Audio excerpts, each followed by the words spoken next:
Why do people identify as animals?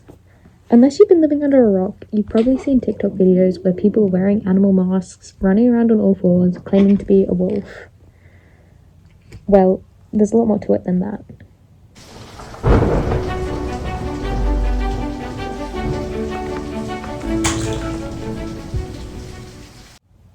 The official term you're looking for is called therian. Therian describes a person who identifies as an animal on any level. This involves spiritually, emotionally, psychologically, and physically, all of which are perfectly valid. And a therian may place themselves under multiple categories, or all of them. In short, people identify as animals because their internal sense of self doesn't match their physical body. Identifying as an animal helps them to live more authentically. However, there could be a deeper meaning. Therianthropy is not a new or made-up term. People have identified as animals for thousands of years, the earliest known documentation coming from the cave paintings. But why? When people attempt to answer this question, they often get it wrong, stating something like, "It's just kids having fun." They don't actually believe they're animals. This idea has likely come from outsiders looking at the online community and seeing a majority of kids along with the endless misinformation.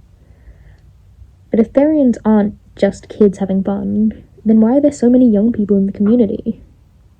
Let's look at development. When does therianthropy start in development? For some, it's a gradual realization. Others claim they've been one since birth. But how many people can actually remember being born? If we look at Erikson's stages of psychological development, we notice that identity and sense of self typically begin to develop during adolescence, so 12 to 18. In this stage, individuals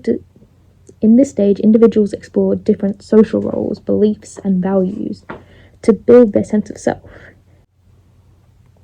It is at this stage where the vast majority of therians discovered their animal identity. Of course, that doesn't mean that someone has to be 12 to 18 to awaken or identify as animal. It's just a rough estimate, and some people don't discover their identity until later on in life, and that's okay. But what about children under the age of 12? There's plenty of them in the community. Let's talk about that. During early childhood, about 5 to 9 per se, it's very common to go through the animalistic phase. During this stage of development, children may act like animals, though it's not necessarily an identity here. More so, it's when children don't quite separate imagination from reality. And with the rise of social media access at a young age, it's easy for younger kids to confuse this phase with a genuine identity, which would further explain the influx of children in the community. We use identity to navigate our world and make sense of ourselves. Our identities form how we experience life and how we cope with stress and how we express emotion. Many therians experience species dysphoria. Now, I know that sounds like some crazy term made to mock transgendered people, but the feeling is very real. Species dysphoria refers to the significant discomfort caused by the mismatch between identity and physical body. For some, this can be a painful and distressing experience, leading to dissatisfaction and frustration in life. Dysphoria is often linked to mental illness. So does that prove the endless debate that therianthropy is just a mental illness? No. Mental illness is defined by a wide range of health conditions that affect a person's mood, thinking, and behavior. These conditions can cause significant distress and disrupt a person's ability to function in daily life, such as in their relationships, work, or school.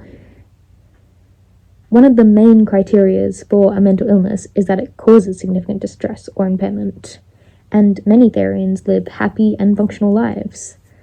The distress some feel regarding species dysphoria is more about the bodily mismatch and not disordered thinking. Well, if therianthropy isn't caused by mental illness, then maybe it's caused by delusion. No. Therianthropy is an identity. It's not a delusion.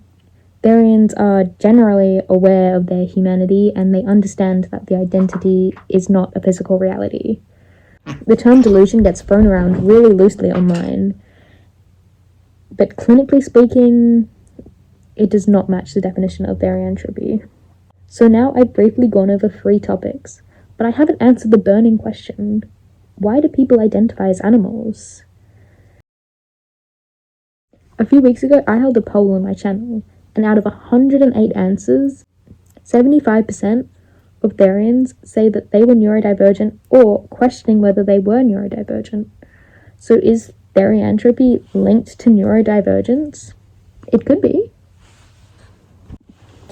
For some autistic people, fitting in with society and relating to humans is very difficult, which is why they might start to connect with and eventually identify as animals. Sometimes they may find animalistic behaviors more predictable and less stressful than human social rules. Identifying as an animal can describe why they feel different from their peers, acting as a way to make sense of their experience and shift their thinking to, I'm not bad at being human, I'm just a different kind of being.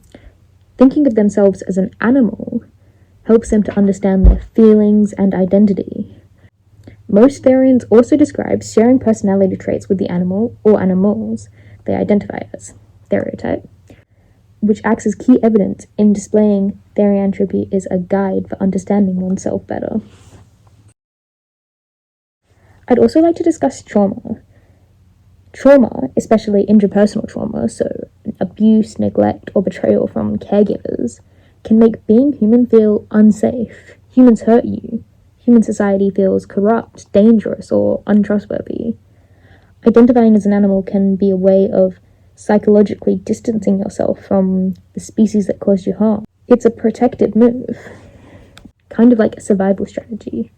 In early childhood, pretending to be an animal might have been a genuine survival strategy, a way to mentally escape an unbearable situation. If that worked, the brain may hold on to that as a default coping mode, even long after the danger is gone. This is usually not a casual identity or a trend. It's a deeper, more private, and tied to real-life pain. For traumatized individuals, identifying as an animal is often an unconscious survival strategy, a way to protect themselves, process the unprocessable, and find safety in a world where being human has not felt safe. One of the oldest recorded reasons for identifying as an animal is spiritual belief. Many indigenous cultures, shamanic traditions, and pagan paths include the idea of an animal spirit, totems, or past lives. Someone might identify with a particular animal because they feel like it's a spiritual guide, their totem animal, or their soul connection from a past life. And sometimes there's no reason at all for identifying as an animal, other than it just feels right. There isn't always a clear explanation for everything, and that's okay.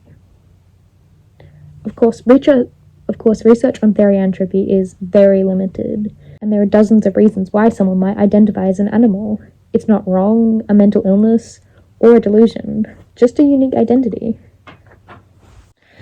That does conclude today's video. I know it was very brief, and I'm happy to expand on these points further. Feel free to ask questions or bring up concerns, and as always, if you feel like you've seen any misinformation, please do not hesitate to bring it up.